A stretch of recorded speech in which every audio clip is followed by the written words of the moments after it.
transição do cristianismo entre religião periférica perseguida para religião quase que de Estado, né? Ele conheceu Constantino, conheceu a rainha Helena, e ele escreve um livro chamado História Eclesiástica da Igreja. Então, inclusive, ele fala de pessoas que conheciam pessoas que viveram com Jesus, porque ele estava falando de 200 anos depois de Jesus só.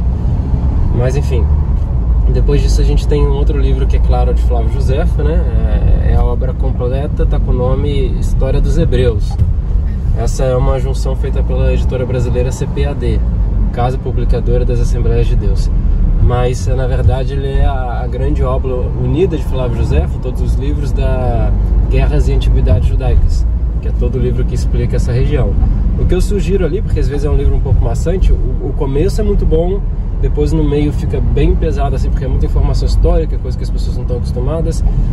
É você clicar na lupa e digitar o termo que você quer, Massada. Ele vai te levar para as áreas onde ele está falando só sobre Massada.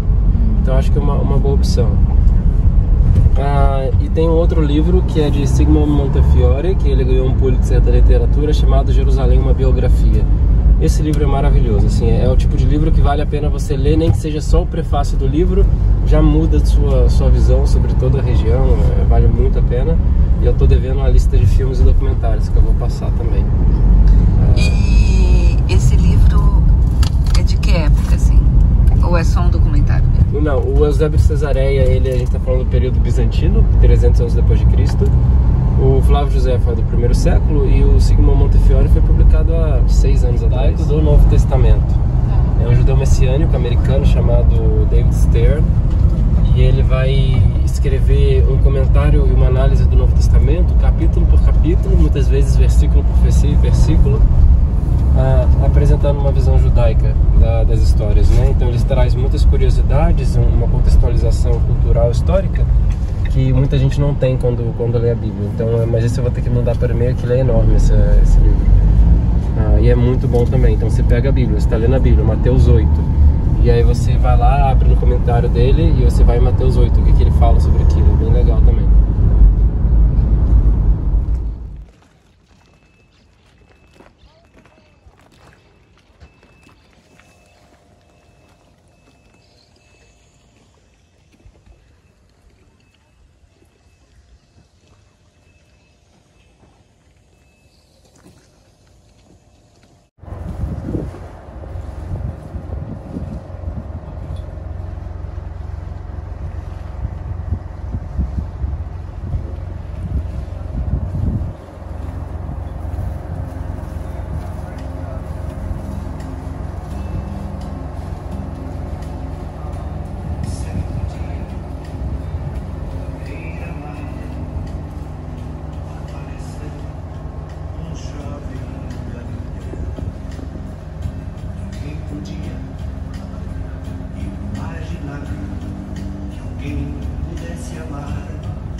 Nesse momento nós paramos aqui só para meditar e agradecer essas bênçãos.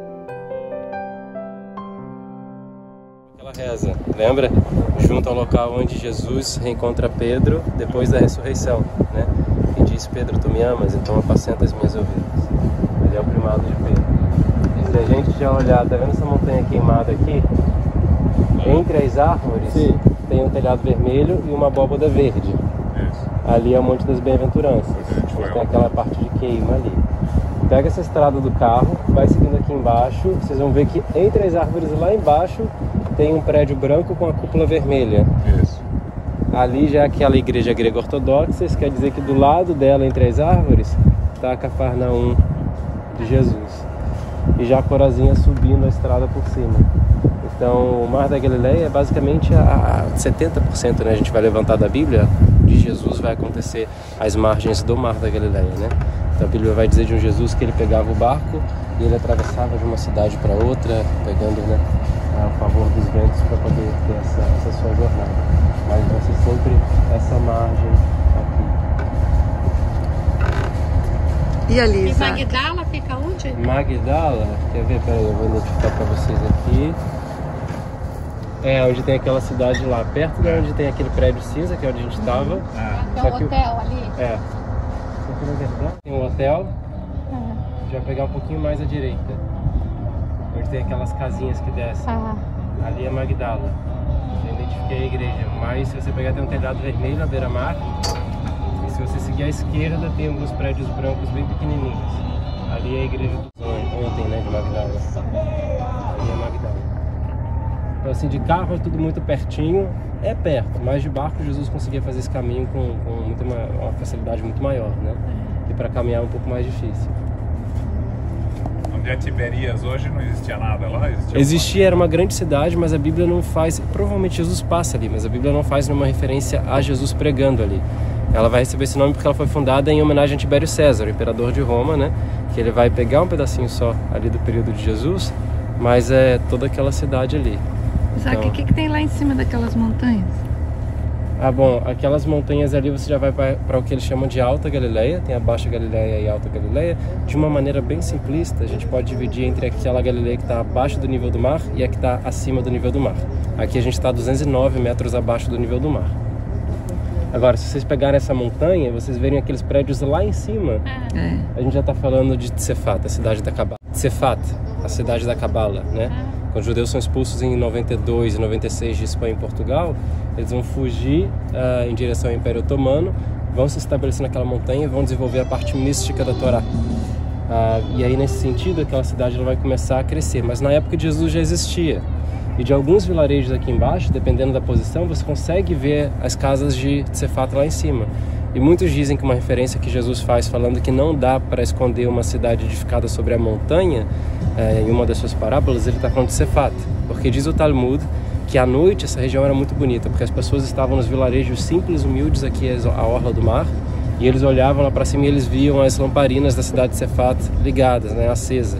Então eles viam a cidade iluminada. Então por isso Jesus falando não dá para esconder uma cidade construída sobre uma montanha. Então o Talmud vai fazer essa referência bem interessante. E Betsaida que cai? Que direção seria? Betsaida, tá vendo quando acaba a vegetação fica mais amarela ali? É naquela direção lá, é naquela montanha, naquela subida.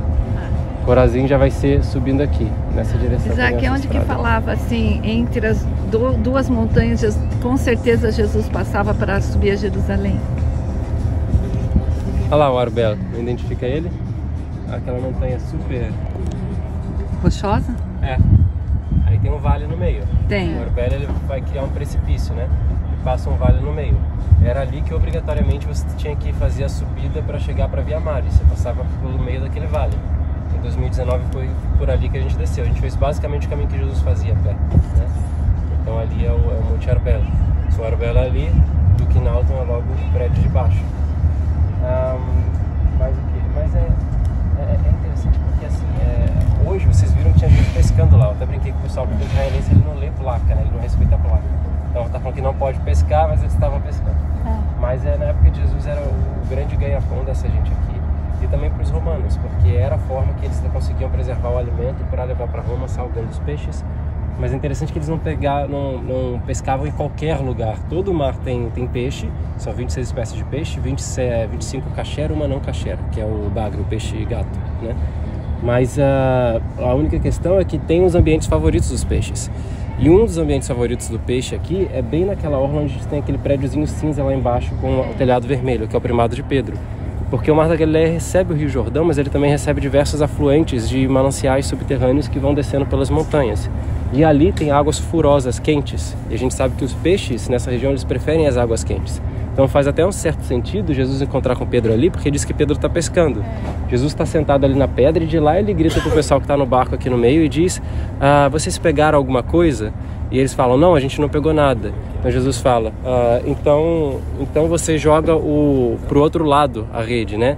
E eles falam: não, tá bom, a gente vai tentar mais uma vez. Quando eles tiram e tem uma pesca maravilhosa, aí diz que Pedro reconhece a Jesus, porque Jesus estava lá longe. Então diz que Pedro estava pescando como os pescadores pescavam, sem roupa. Na mesma hora ele já pula no mar e já vai rápido em direção a Jesus. e encontra Jesus ali. Então faz um certo sentido que eles estivessem pescando mais naquela região ali, porque são as águas mais quentes, né, mais nascentes do Jordão. Como que é o nome dele?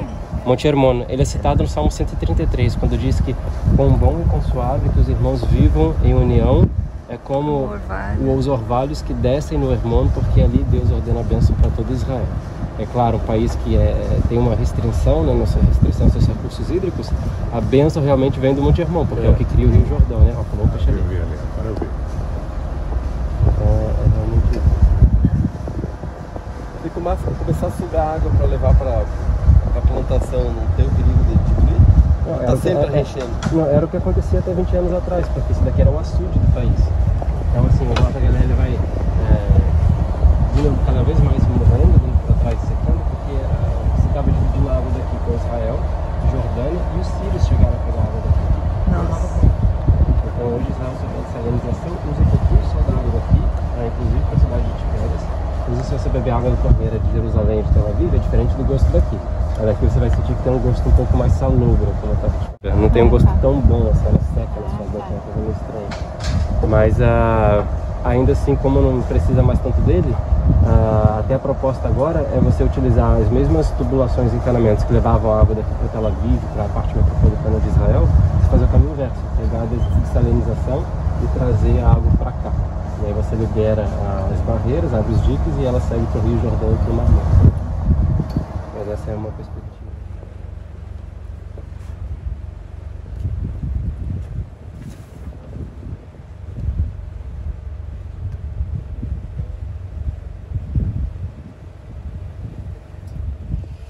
Estamos naquela igreja primada de Pedro, onde a gente andava aqui, lembram?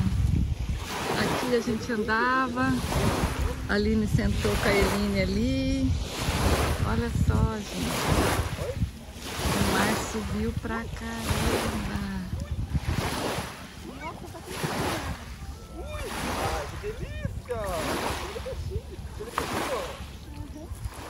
Oi, vovô. Maravilhoso, olha quentinho, ó. Cheio de peixinho, ó, peguei um. Pegou um peixinho? Gente, mas Olha ali. demais. Lembra aquela lá embaixo? Demais.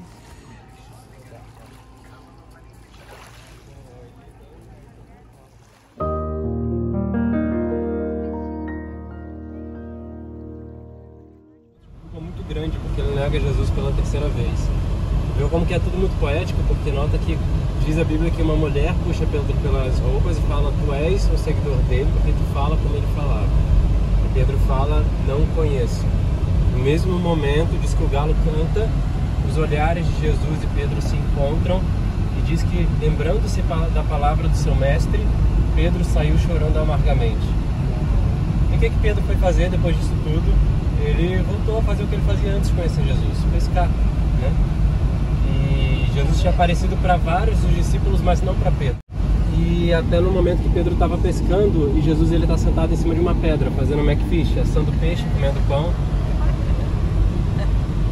E aí Jesus fala: vocês pegaram alguma coisa? Pedro fala: não, mas Pedro não tinha reconhecido Jesus ainda. Então Jesus fala: joga a rede do outro lado. Eles têm a pesca maravilhosa. Pedro na mesma hora reconhece Jesus e vai correndo na sua direção. E aí eles têm uma conversa que está registrada no último capítulo do Evangelho de João, onde Jesus pergunta 3 vezes para ele, né? Pedro, tu me amas? Então apacenta as minhas ovelhas. Claro que 3 vezes para poder anular as 3 negações.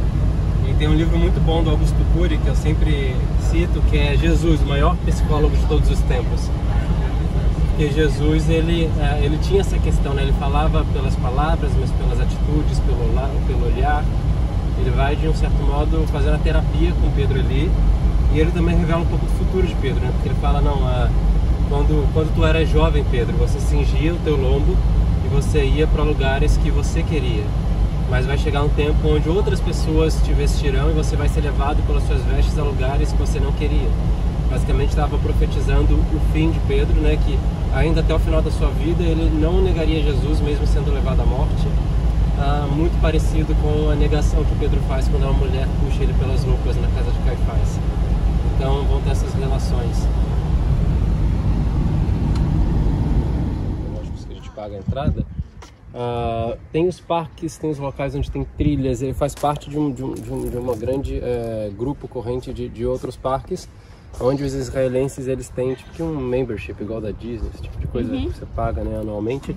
Eles vêm fazendo as trilhas, etc, não precisa mais pagar a entrada, eles fazem piquenique, isso é muito comum, principalmente no outono e primavera. Então, essas coisas ficam bem cheias, assim, então a gente vai ver sempre mesa para as pessoas fazerem.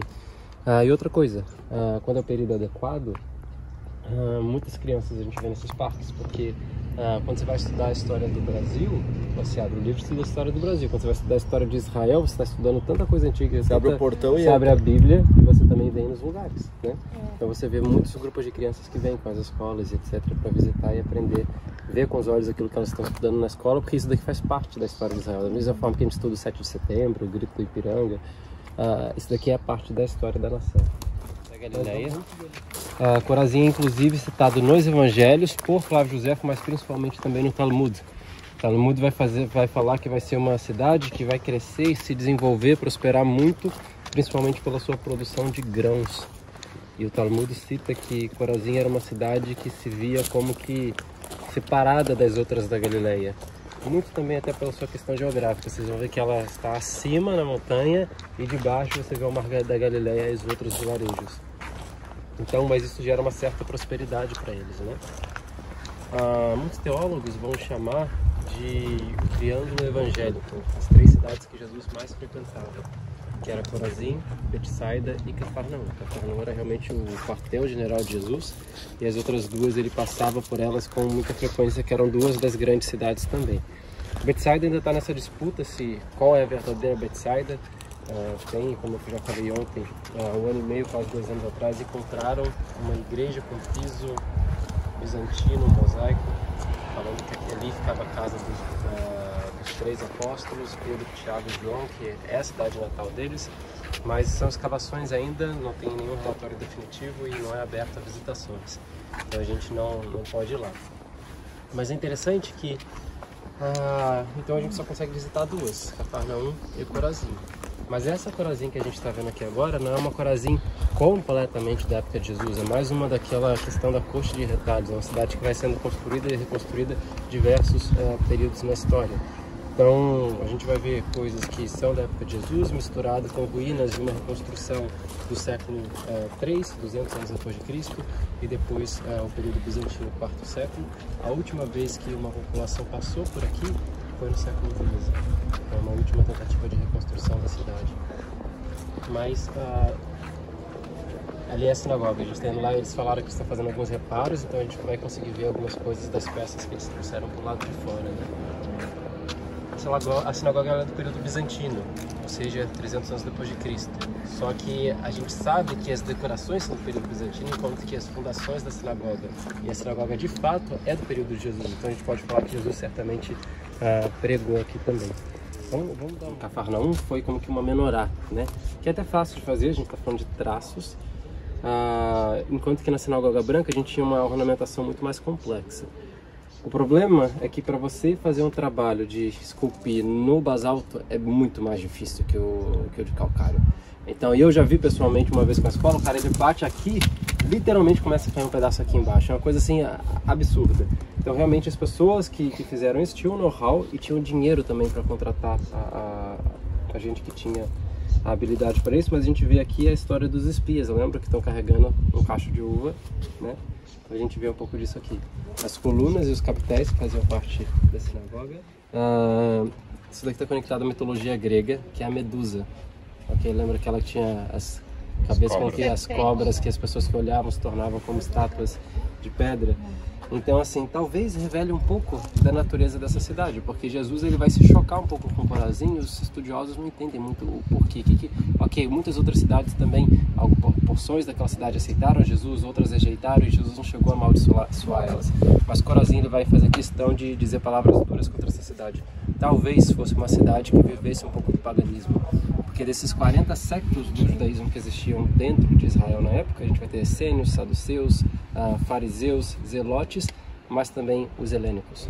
Judeus que queriam misturar a cultura grega e o paganismo grego dentro da religião monoteísta.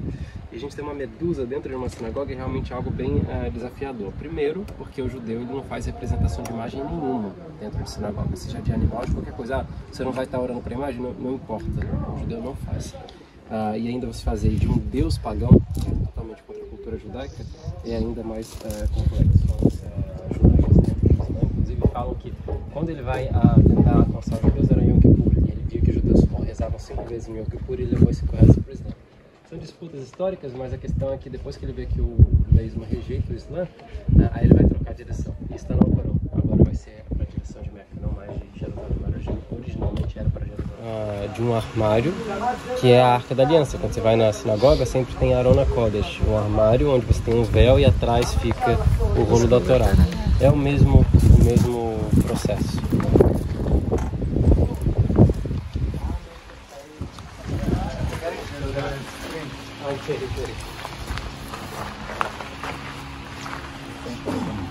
Tá colocando aqui de novo. A cidade se tornava importante. A cidade romana, quando se tornava polis, era uma cidade que tinha que ter guarnições romanas, tinha que ser defendida, tinha presença maior do império. E isso muito deve ter acontecido por causa da questão também da produção de trigo, cevada, que eles tinham na região.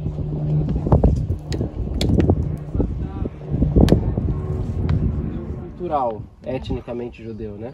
Então, assim, na época de Jesus, isso não existia. Essa é uma divisão que começou 200 anos atrás. Até 200 anos atrás não existia divisão de eu sou judeu, mas eu não pratico nenhuma religião. Não, se é judeu, você é religioso, não existe isso.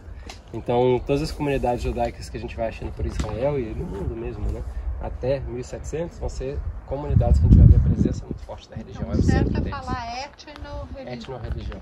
Religião. Etno-religião. Vamos subir. É difícil a gente saber se na época de Jesus tudo era muito nivelado, porque aqui tem muitos terremotos, e quando eu falo muitos terremotos, não é qualquer tipo de terremoto. Falam que um dos maiores terremotos da história da humanidade, em 749 aconteceu nessa região. De modo que o Mar da Galileia, ele mesmo mudou o seu desenho, mudou completamente. Então ele era mais alto e ele desce em português. As placas tectônicas fazem isso. E a Corazim ela vai ser elevada com esse terremoto, porque as placas tectônicas elas estão se movimentando assim e para o norte, 3 centímetros por ano. Então isso daqui, se ela está empurrando essa região, vai levantando essa montanha aqui. Então é interessante que a gente conecta, e os antigos já tinham noção disso, porque Jesus vai falar nos evangelhos que Corazim e Betsaida, vocês acham que vocês serão elevados até a altura, mas vocês também cairão. Né? Você vê como que Jesus faz a referência a esses fenômenos. Mas, de todo modo, é possível que isso fosse mais nivelado, mas essa daqui é a grande praça da época de Jesus. Né? Então, o piso é original da época de Jesus e a gente pode ter em mente que, com certeza, Jesus vai fazer as suas pregações no Shabat, com certeza, dentro da sinagoga. Mas se ele vem nessa cidade durante a semana, ele se assenta aqui e aqui ele faz alguns dos ensinamentos, conhece algumas pessoas e ele segue a sua jornada. Né? Vamos lá, agora a gente pega a nota.